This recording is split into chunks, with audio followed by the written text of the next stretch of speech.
Hello everyone, welcome back.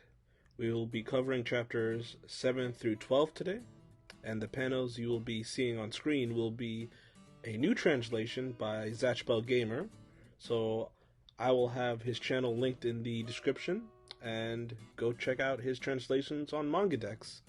Alright, let's get started. We start out with Suzume noticing Kyo has been acting strange all day, and that's when we get a flashback from him about their fight with Reycom and Hosokawa.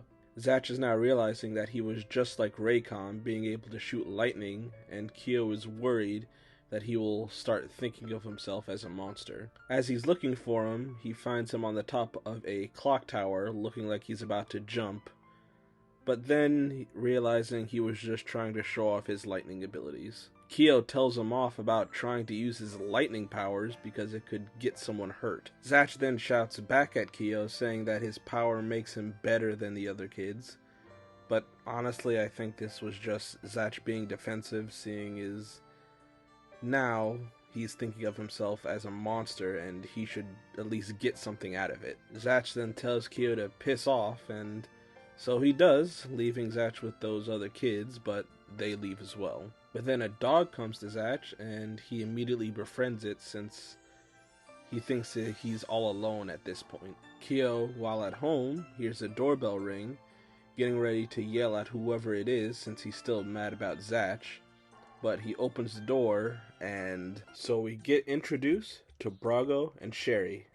And if you guys can't tell, these two are my favorite characters in the series. They tell him that they don't want to fight and just want to talk. We then cut to Zatch, who makes it back home with the dog, and he starts to listen in on their conversation. Sherry begins to explain that Zatch is a demon child, sent here to fight with 100 other children to determine who will be the next king of the demon world, and that the books they carry use a human's heart power to cast spells and to unlock their potential.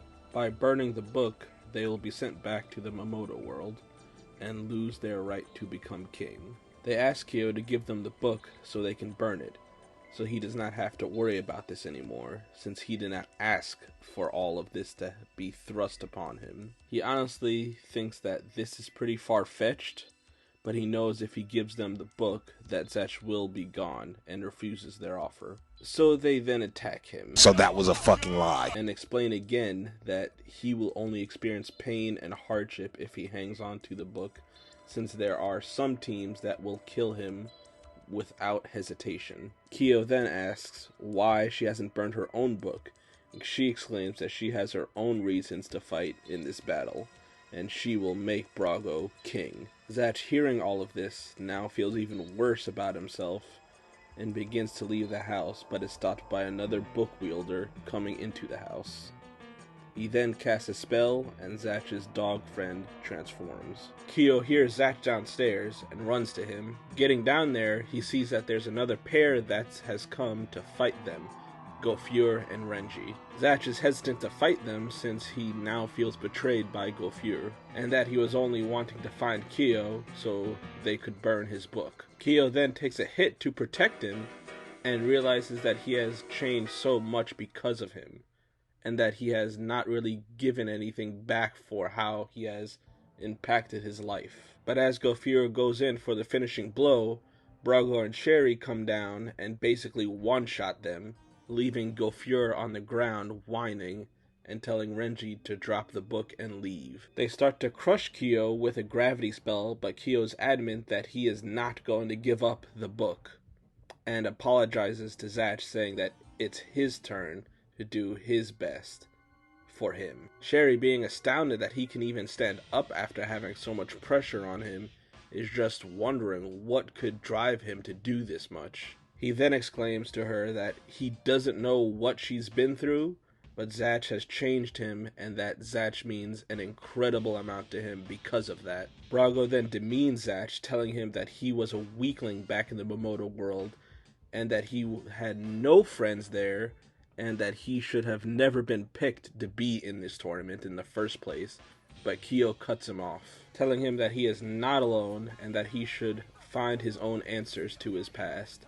But to do that, he has to fight, so they both start hyping each other up, and Sherry decides to use their strongest spell against them. As they use it, they see Zatch and Kyo's spell book bursting with light, and they actually manage to cancel out their spell with the amount of power they are able to conjure up. Kyo does end up passing out though, but Sherry lets him keep the book since she realizes that they don't seem like the type of people to misuse this power. We do get to see a little bit of Brago and Sherry outside the house, but I'll talk about that more in the discussion part of the video. We close out this arc with a monologue from Kyo to his father and his mother coming home seeing everything that has happened to the house and him. So we then time skip a bit when he is in the hospital, and he luckily won't be staying for long, but they run into a bit of a problem.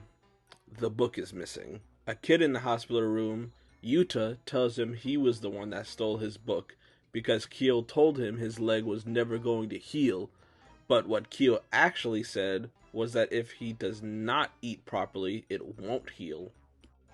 But I'm guessing he is so frustrated of being in the hospital for so long that he isn't thinking straight, taking what he said as an insult instead of some advice. He then threatens to burn the book, but Zatch and Kyo eventually catch up to him and reassure him that his leg will heal, and that convinces Yuta to give them the book back. He does give the book back and throw it to them from the top of a building on the roof, but a gust of wind blows him off, luckily Kyo remembering what was under that part of the roof and casts Zakeru to break the ground so he falls onto the linen room, breaking his fall. And through this whole ordeal, Suzume has just been channeling Zoro, not knowing where the heck she is going. Now, let's move on to the extras. For Chapter 7, we get Zatch standing alone holding his book, looking both sad and angry, which conveys his mental state pretty well after learning what he is. We get a pretty cute volume back cover of Zatch using his powers to power a lamp. Then comes a volume 2 front cover, with Kyo and Zatch running up a stairwell. It's pretty generic, but it's alright. Next is the volume page opener with Kalulu eating a fish with some cats. And finally we have Chapter 11, which we get Suzume on her way to go visit Kyo at the hospital.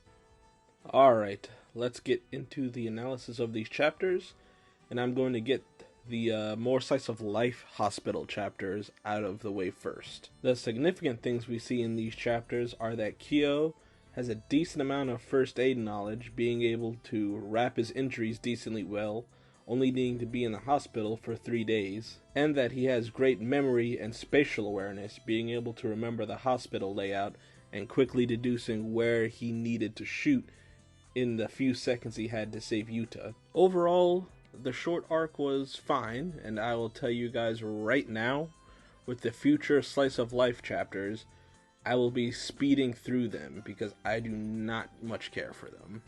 I'm here to tell you right now, we don't care. Let me tell you something. We don't care. Jerry. Now, let's get on to the main part of the discussion. We now know what the main premise of the series is, which is basically a free-for-all battle, which of course the last team standing wins. The winner gets to become king of the Momoto world until the next tournament 1,000 years after that. We find out these children are demons, but I am probably just going to call them Momotos most of the time, because I just think it sounds cooler, and if I remember correctly, all it really means is demon child anyway. And the book they all have is the connection to everything.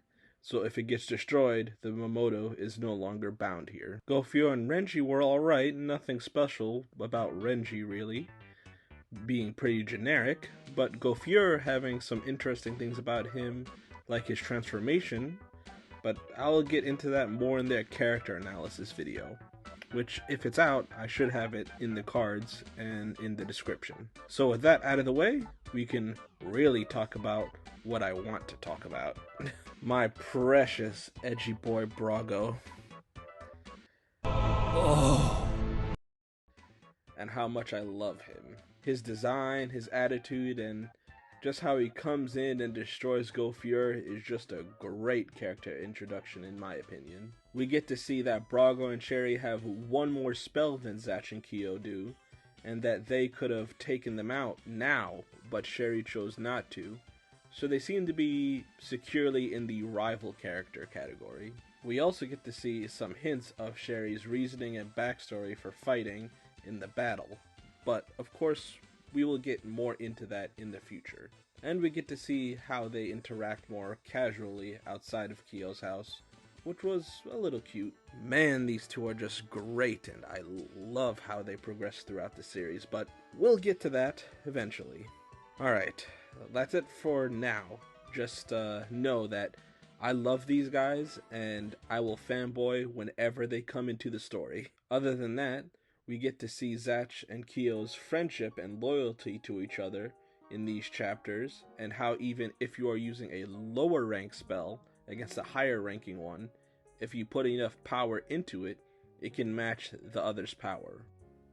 Other than that, I think I'm done here for now. Remember to like and subscribe if you want to see more from me, and that I have a whole playlist of the series you can check out. Thank you for watching, and I will see you guys later. Bye guys.